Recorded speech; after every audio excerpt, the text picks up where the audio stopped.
Bonjour et bienvenue à Lumière Dominicale, chers amis, chers de Dieu, chers fidèles du Christ.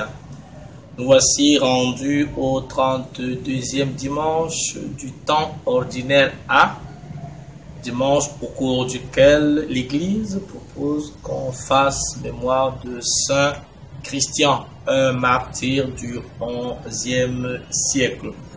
Je vous laisse le soin chacun d'aller comprendre la raison pour laquelle aujourd'hui, encore en plein 21e siècle, 10 siècles après, bien Saint Christian est proposé aux chrétiens, à tous ceux et celles qui veulent faire de Jésus le chemin, la vérité, la vie pour aller au ciel, pour faire simple.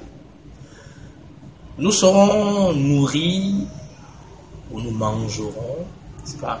Le livre de la sagesse au chapitre 6, versets 12 à 16, le psaume 62, la première de Paul aux Thessaloniciens au chapitre 4, versets 13 à 18, et l'évangile de Matthieu au chapitre 25, versets 1 à 13.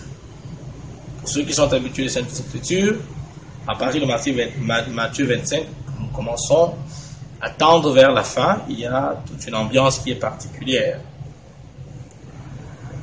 À côté des commentaires savants et bien intéressants faits sur Matthieu 25, 1 à 13, sur la dynamique des vierges, d'un côté sages, des autres insensés, ou sensés c'est selon, je voudrais aujourd'hui attirer notre attention, ou du moins prendre une piste, peut-être pas nouvelle, mais qui nous donne de regarder un nouveau fait. Et je voudrais le faire à partir de la première lecture de la sagesse.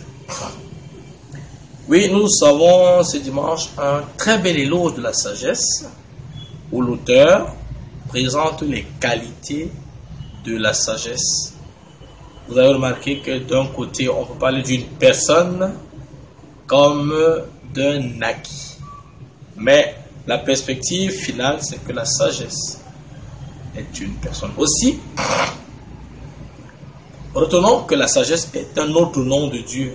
Dieu est bon, il est amour, il est omniscient, il est ici, il est ici, il est ça. Dieu s'appelle aussi la sagesse. N'est-ce pas? Bonjour à celui-là qui nous a proposé la mélodie, la sagesse a bâti sa maison. On peut s'amuser, n'est-ce pas, à méditer tout autour. Derrière les éloges de la sagesse, retenons que la sagesse est un don de l'Esprit Saint. Il y en a 7. C'est toujours intéressant de revenir à ces choses fondamentales. Et l'Esprit Saint ne donne pas un don, il donne tout. Si la sagesse m'est donnée, alors tous les autres dons viennent avec, pour que, il ne faut pas l'oublier, nous soyons complets, comblés des merveilles du Seigneur. Et finalement, oui, la sagesse est un style de vie. Quand on regarde les hommes et les femmes se mouvoir au quotidien, à travers les gestes, à travers les paroles, à travers les attitudes, les réflexions, bref, il y a tout un style de vie qui permet, et l'évangile est assez clair, de faire un distinguo entre les personnes sages et les personnes insensées. On va dire ça comme ça. Aussi, proposons-nous, à la lumière des Écritures, de tenter de dresser le portrait de l'homme ou la femme sage. Puisqu'au finish, si ces textes nous sont proposés pour méditer, c'est pour que finalement, nous devenions nous-mêmes des personnes sages.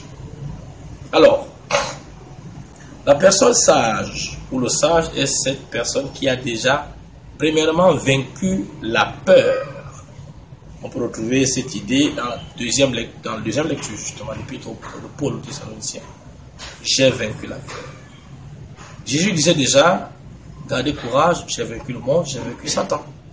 Donc l'homme sage, la femme sage, est cette personne qui n'a plus peur, qui a exorcisé la peur. Et par conséquent, elle vit d'une toute manière nouvelle, en lien avec Christ. Donc, le sage, la femme sage, est une personne qui n'a plus peur. On va rappeler que la peur est une des armes que le malin manipule à merveille.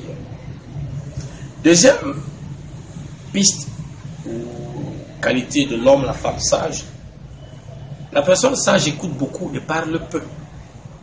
Toutes les traditions, les grandes, les vieilles traditions, je vais le dire, même dans nos cultures séculaires africaines, on va toujours chercher la vie du sage. Pourquoi? C'est pas pour rien que Dieu nous a dotés de 2 oreilles d'une bouche. Parler peu, écouter beaucoup, permet d'acquérir la sagesse, permet de donner des jugements justes. Et quand l'expérience s'y ajoute, Dieu soit loué. C'est aussi vrai que, aux hommes bien nés, la valeur n'atteint pas le nombre d'années. C'est aussi ça. Les sages se recrutent dans toutes les catégories. La preuve, quand il a fallu que Suzanne, on se rappelle, ne subisse pas le martyre à cause de la jalousie des 2 vieux, eh bien, c'est le jeune Daniel qui a apporté sa sagesse pour que le procès soit en faveur de Suzanne. La personne sage réfléchit beaucoup avant d'agir. Elle n'est pas imprudente. C'est-à-dire s'asseoir, mesurer, évaluer, peser. Et il y a quelque temps, au demande à l'évangile, Jésus dit, quel est celui-là qui veut s'engager dans une aventure et qui ne mesure pas ses forces? La personne insensée vit sous le règne des impressions, des émotions. Comme on dit ici, ça sort comme ça sort. Non. La personne sage ne dit pas ça sort comme ça sort. La personne sage se réserve. Elle est tempérée. Cela évite beaucoup de travers et de dérives dans la vie. La personne sage est remplie de foi, elle est remplie d'espérance, elle est remplie d'amour. Et Jésus en est le modèle. Et les saints, disons-le, furent des personnes pleines de sagesse.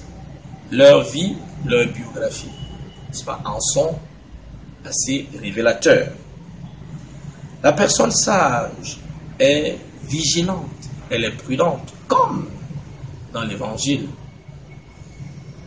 Puisque nul ne sait ni le jour ni l'heure, non seulement il faut vivre densément le moment présent, j'emprunte l'expression de la pensée à Guy Gilbert, mais aussi penser au temps d'après, prévoir, car qu'il viendra comme un voleur puisque c'est la fin de l'histoire. La personne sage est prête à tout instant. Aussi, cela pourrait être pour nous une belle invitation en ces temps. La fin d'année pointe à l'horizon. Bientôt, la frénésie des fêtes va commencer.